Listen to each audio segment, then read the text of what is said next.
holy shock are the words that describe physically what ripped through me, like you put an electric knife physically right through me. I stood paralyzed for a second and a half, and I said, no, oh no, oh no. Don't tell me there's any truth to this thing. And the impact, I didn't believe it, but I've got a chill now just telling you. The impact of that split second was such that I knew on the spot, if I did not look into the claims of the Catholic Church, I'd be turning from God.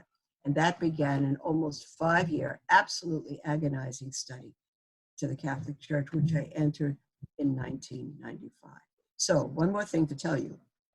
The first time that I had that holy shock, physical, twice in my life, the one I just said, and the first time was 26 years before, as a 19-year-old Jewish girl in New York, when I only knew there was 2 people in the world. We had a very broad upbringing, Jews and non-Jews, that was it.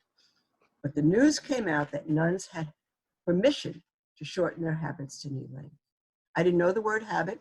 I knew these women in black and white dress were in the world to affect the world for God. And when I heard that news, that physical electric knife went through me. And again, I stood paralyzed just shortly for a second and a half. And I said, whoever these women are, they're in the world to affect the world for God. I didn't know about Vatican II. I didn't know about anything. It was the middle of the miniskirt era.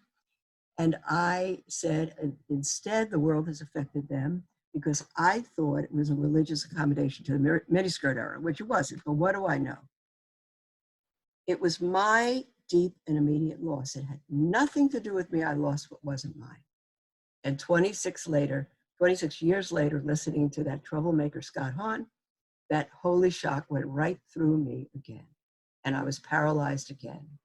And I came into the Catholic Church. So my desire, even as I was beginning to think that church was true, was to have an order of sisters that will return the hemline to the floor and the habit to the world as the glorious sign to God that God it is. And Cardinal Burke in 2008 knew of my desire and invited me to found this when he was in St. Louis. So that's the story.